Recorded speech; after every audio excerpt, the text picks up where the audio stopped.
This is my 96 Turbo Miata. Just got back from an event. So just the exterior. These are my drift spares. I usually run the 15x9 Rota grids in the front. The works usually rub at lock. They're 15x10. I just have a little tie rod spacer to get a little more steering angle. No knuckles or anything. But those are auto connection. I believe they're the V1. They're the carbon flares. They're 30 millimeter. I think the V1 versus the V2. I think V2 is a little smaller. In the back, right now I have the works. This is what I drove home on. S-drive tires in the rear. 205, 50, 15. The wheels are 15x10.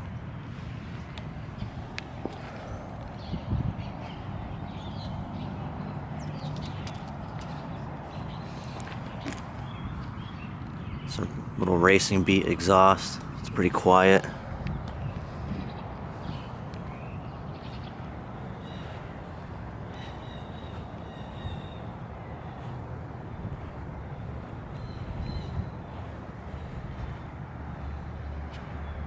Lock City and Drift Faction. Some of my buddies that run events. That was actually the event I got back from, was a Lock City event. Thompson. Front of the car, little front mount. And let's go over to the interior.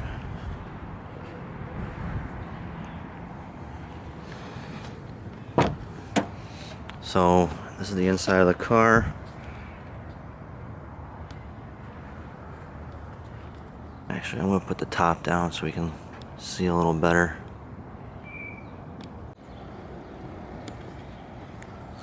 Interior, take two. Start with the roll bar. Hard dog roll bar. I believe it's the M1 Sport. Could be wrong though which one it is exactly, the model. But it's a hard dog. It's got the harness bar.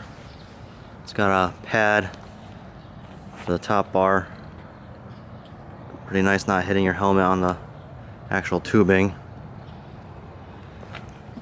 Pretty nice from the back. Stays hidden with the top up, and I can still see out the rear view, so overall pretty happy with that bar. Inside, got bride seats. Pretty comfortable. Sit pretty low. Nardi steering wheel, the Deep Corn 330 millimeter. Zero motive handbrake and a Nardi shift knob. Try to get these three to match. It's pretty close. I think the handbrake's a little bit lighter, but got the Kenwood head unit. Got that off a friend for cheap. Nothing special. Auto meter, oil temp, and boost gauge. Not the best gauges, need to replace these. They're just a little dim at night, and they build up a little bit of condensation. Once the car's been sitting and it's been cold, and the bulbs have been on for a while, it seems to make a little bit of condensation in there, and they fog up a little. AM wideband, no problems, pretty happy with that. Kenwood amp behind the seats. It's a 350 watt, and it powers these speakers. Kenwood driver, Kenwood tweeter, and I have a small Kenwood subwoofer I mounted underneath the glove box. It's a dual driver subwoofer, one's passive. Not a lot of bass, but it's a lot more than what the car used to have stock, even with the aftermarket speakers. So it helps out a little bit, doesn't rattle or anything. Back here I also have, that's where I keep the Mega Squirt tucked in. I still have the USB cable plugged in from the last time I was logging. But that's about it for the interior. Nothing crazy, mostly stock. But I like having a pretty clean and factory interior, even though I take the car to the track. I'm not a huge fan of the gutted race car interior, since I still drive the car a lot on the street, bring it to work and stuff. Keeps it a little quieter. So overall, pretty happy with how everything came out, and that's the interior. Alright, let's pop the hood. Take a look at that.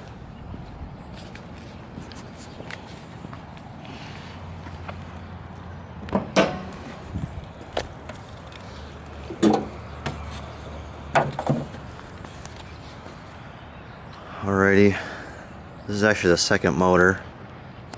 First motor had some crank pulley wobble. Take a look at that. It's in here. I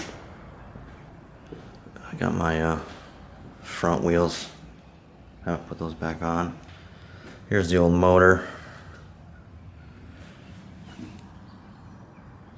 See if that focuses. Yeah, there's a little gap there with the keyway on the crank. So anyways, that would have some slop. Timing would be always off. It actually, I believe it retarded the timing, which is better than advancing it. But back to the car here. That's a Flying Miata 2 turbo kit. Bought it secondhand off someone. Came with a Mega Squirt 3X. Had a tune on it already. Had to make some changes to get it to work a little better on my setup. So this is the second motor. So the first motor was some toast. Well, I guess I could have reused the motor, but it was just easier to swap in another motor. This one was actually a pretty good motor to pick up. Has forged rods, ARP connecting hardware, ARP head studs. So I just swapped over my my head, intake manifold, and exhaust manifold all together. So all I had to do was put a head gasket in. I have 440cc injectors. eBay aluminum radiator. So far it's been pretty good. It's 3 seasons of pretty hard driving on it. 3 seasons were NA, then just a couple events, turbo, coolant reroute to the rear. I have some coil on plugs I got to put on the car still. Didn't want to put that on before an event. Want to make sure the car ran good. That's about it for the motor. Got to mention a few things that I have on the car as well, and some of them come up in the comments on a few of my videos. One of those is what diff I'm using. I'm using the stock 1.8 open diff. I just had it welded. Replaced the rubber diff bushings with energy polyurethane bushings. It really helped out a lot to stiffen up the rear, and then I also put on the rear factory subframe brace. My car, this was a base model. It didn't come with that subframe brace.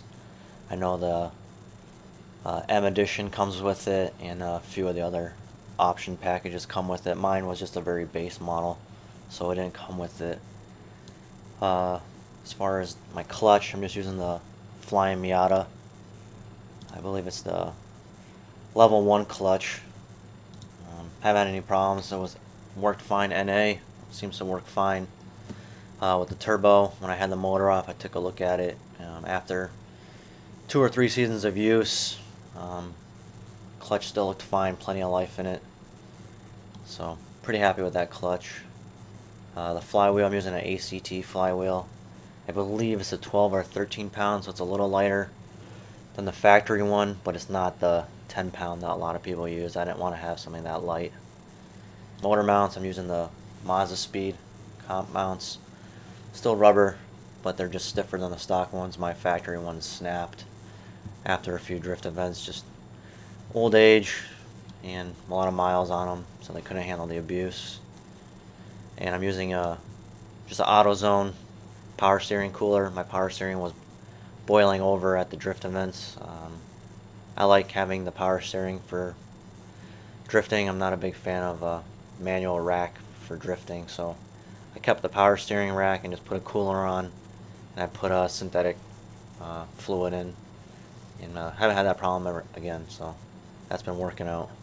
I'll also be dropping a link to my build thread in the description below if anyone wants to see a little more in-depth of what was going on with a lot of stuff I put on the car, just maintenance stuff I've had to do to the car, and how the whole motor swap went and the turbo kit installation. So I'll have that link below.